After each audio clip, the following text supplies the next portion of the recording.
Please Raghu Kunche గారు please అండి.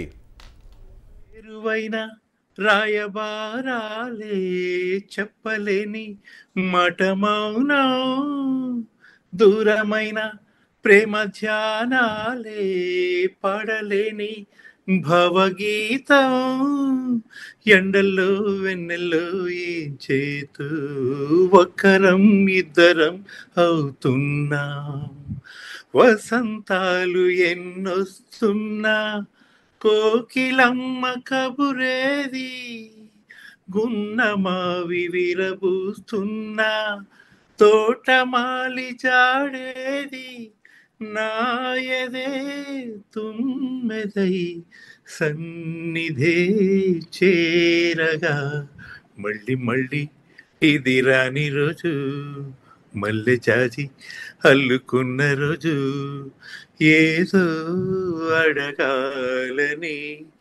ఎంతో చెప్పాలని రగిలే ఆరాటంలో వెళ్ళలేను ఉండలేను ఏమి కాను. నాకు ఎంత ఇష్టమైన పాట అన్నయ్య పాట. పగేది ఆయన రోజు ఒక మహోన్నతమైన శిఖరం ముందు నించొని ఇలా చూస్తే కూడా ఆ అంచు మనకు కనిపించదు మన కళ్ళకి, అంత ఎత్తులో ఉంటారు ఆయన ఎప్పుడు కూడా.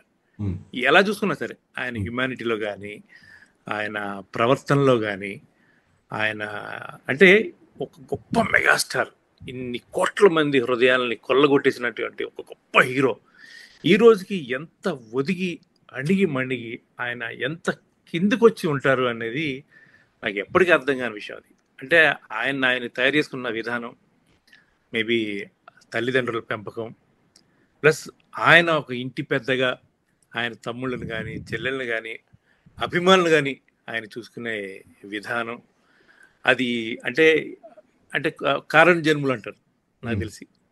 కొంతమంది అప్పుడప్పుడు పుడతారు కారణ జన్ములు, అలాంటి ఒక గొప్ప కారణ జన్ముడు ఆయన. ఇంకా ఆయన గురించి ఇంకా అంతకన్నా నేను ఇంకా ఎక్కువ చెప్పలేనేమో అనిపిస్తుంది. ఎందుకంటే ఆయన రేంజ్కి ఆయనకి చాలా దగ్గరగా వెళ్ళాము, ఆయనతో కలిసి కూర్చొని మాట్లాడాం, కలిసి కూర్చొని కాఫీ తాగాం, కలిసి కూర్చొని తిన్నాం అనేది తలుచుకుంటేనే ఈ జీవితానికి ఒక చాలా నిండుదనం అనిపిస్తుంది. ఎందుకంటే కాలేజ్ డేస్లో ఆ ఖైదీ సినిమా దగ్గర నుంచి మొదలైనటువంటి ఇది దాన్ని ఏమంటారో తెలియదు, మంచి వర్డ్ అది. అక్కడి నుంచి మొదలైనటువంటి ఆ ప్రవాహం ఈ రోజుకి ఎక్కడ తగ్గలేదు. అది రోజు రోజుకి మన గుండెల్లో ఆయన మీద అభిమానం, ప్రేమ ఇంకా ఇంకా ఇంకా పెరుగుతున్నది తప్ప అది తగ్గదు. కొన ఊపిరి అంటే మనకు ఆఖరి శ్వాస వరకు నాకు తెలిసి అమ్మా నాన్న మెగాస్టార్ అంతే. ఫస్ట్ టైం నన్ను ఆయన్ని ఒకసారి నాకు మన అన్నపూర్ణ స్టూడియోలో షూటింగ్ జరుగుతుంటే, అప్పుడు నేను జెమినీలో మన యాంకర్గా నేను బాగా పిక్లో ఉన్నాను, ఆల్మోస్ట్ అన్ని ప్రోగ్రామ్స్ చేస్తుంటాను. ఆ టైంలో తీసుకెళ్ళాను నన్ను ఏడి శ్రీరామ్ తీసుకెళ్ళి ఇంటర్వ్యూ చేశాను అన్నమాట తనకి. ఇలా అందుకనే ఫస్ట్ ఆయన అన్న ఫస్ట్ వర్డ్ ఏంటంటే, రఘు నువ్వంటే అమ్మకు చాలా ఇష్టం అన్నారు ఆయన. అసలు ఆయన చూసారు లేదో కింద ఠామ్ అని సౌండ్ వచ్చి ఉంటుంది నాకు తెలిసి. ఆయన అమ్మకు నువ్వంటే చాలా ఇష్టం, నీ ప్రోగ్రామ్స్ బాగా వాచ్ చేస్తా అమ్మ, I like your style of anchoring అన్నారు ఆయన. నాకు ఏం మాట్లాడాలో తెలియలేదు. ఆ రోజు మొదలైంది ఆ ప్రయాణం ఆయనతో.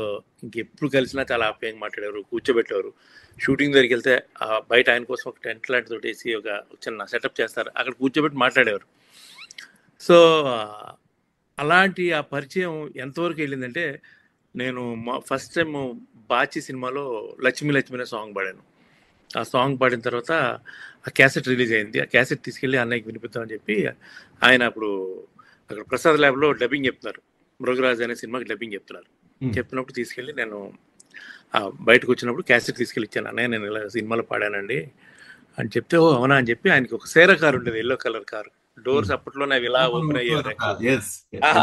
కారు చూసేటప్పటికి అసలు ఎవరికి ఉండేది కాదు ఆ కారు, అది ఆయనకి మాత్రం ఉండేది ఆ టైంలో. ఆ కారులో ఆయన నా ముందు క్యాసెట్ తీసి అలా లోపల పెట్టుకొని స్టార్ట్ చేసి వెళ్ళిపోయిన ఒక హాఫ్ అన్ అవర్ తర్వాత నాకు అక్కడి నుంచి ఇంటి దగ్గర ఫోన్ వచ్చింది, అన్నయ్య మాట్లాడతారు అని చెప్పి. ఆ ఫోన్ ఎత్తగానే భలే పాడావు రఘు, నేను ఎక్స్పెక్ట్ చేయలేదు ఎంత అద్భుతంగా పాడుతామని, డిఫరెంట్ సౌండ్ ఉంది నీ వాయిస్లో అని చెప్పారు. కట్ చేస్తే నాకు మృగరాజ్ సినిమాలో హంగామా హంగామా అనే పాట పాడే అవకాశాన్ని ఆయన కల్పించారు.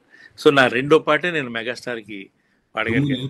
అప్పటి నుంచి ఆ అనుబంధం ఆయనతో అలా కొనసాగుతూనే ఉంది. ఇప్పటికీ కూడా ఆయన ఎప్పుడు కనిపించినా అదే ప్రేమ, అదే అభిమానం, ఎక్కడ తగ్గలేదు ఆయనది. ఆపద్ బాంధవుడు చాలా చాలా ఇష్టం నాకు. అంటే పాటలను కాదు, ఆయన నటన ఆయన ఒక పీక్స్ అనమాట. ఆపద్ బాంధవుల్లో ఆ పిచ్చివాడిగా ఆయన ఆర్ద్రత, అఫ్ కోర్స్ అంటే ఆయన చేసిన సినిమాలన్నీ ఒక ఎత్తులో ఉంటాయి, విశ్వనాథ్ గారి సినిమాలు ఒక ఎత్తులో ఉంటాయి. స్వయం కృషి కానీ, శుభలేఖ కానీ, ఆపద్ బాంధవుడు కానీ, ఇవన్నీ కూడా ఇది. అండ్ వీటన్నిటికన్నా ఇంకా ఇంకా నాకు ఇష్టమైన సినిమా ఏదంటే రుద్రవీణ సినిమా. ఎందుకంటే ఇంకా అది ఆ సినిమా ఆయన ఒప్పుకోవడం, ఆయన చేయడం కూడా అసలు చాలా, అంటే అంత ఆయన ఏదో సాధించాలి అనే ఒక, అంటే ఎందుకంటే కమర్షియల్ హీరోగా ఆయన ఒక ఉన్నతమైన స్థాయిలో ఉన్నప్పుడు ఈ కొంచెం ఈ మృదువైన సినిమాలు, స్మూత్ మెసేజ్ ఓరియంటెడ్ స్మూత్ సినిమాలు చేయాలంటే అభిమానులు యాక్సెప్ట్ చేసేవారు కదా ఆయన అలా చూడడానికి. కానీ ఈ రోజుకి అదొక గొప్ప సినిమా రుద్రవీణ అనేది. దానికి నేషనల్ అవార్డు రావడం కానీ, అందులో సాంగ్స్ ఇళయరాజా గారిది నాకు చాలా ఇష్టమైన సాంగ్ అది.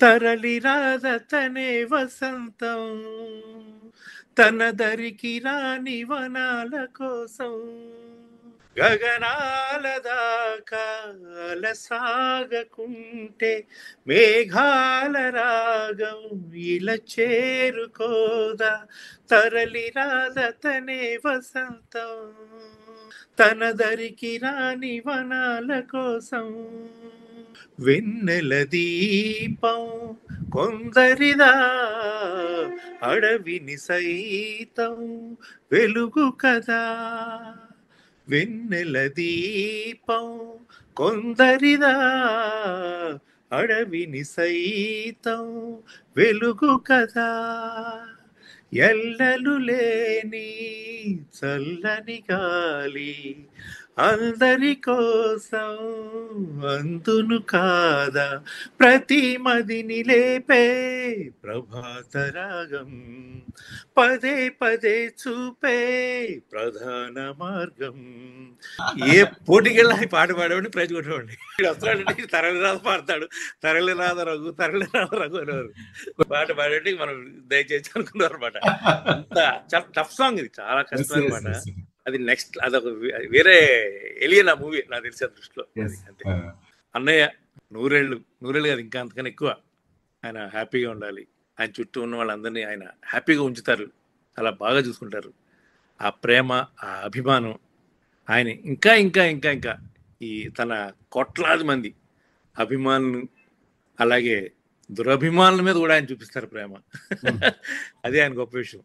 ఆయనలో ఉండే ఆ పాజిటివిటీ, అంత పాజిటివ్గా ఆయన ఎలా ఉండగలుగుతారు అనేది ఎవరైనా ఒక గొప్ప రచయిత ఒక బుక్ రాయచ్చు. చిరంజీవి గారి యొక్క బుక్ అంటూ రాయాల్సి వస్తే ఆ పాజిటివిటీ మీదే నాకు తెలిసి ఒక 100 పేజీలు రాయచ్చు. అంత ఇది ఉంటుంది ఆయనలో, అంత గొప్ప విషయం. సో ఆయన ఇలాంటి పుట్టినరోజు ఇంకా ఎన్నో జరుపుకోవాలి. ఇలా ప్రతి పుట్టినరోజుకి ఆయన తరపున మనం ఆ మహాయజ్ఞంలో పాల్గొనాలి. అలాగే ఆయన మొదలుపెట్టినటువంటి ఆ రక్తదానం అనే ఒక గొప్ప యజ్ఞం, నేత్రదానం, రక్తదానం అనే ఆ గొప్ప యజ్ఞాలు అలాగే నిరాటంగా సాగాలని మనస్ఫూర్తిగా నేను ఆంజనేయ స్వామిని కోరుకుంటున్నాను. జై చిరంజీవి.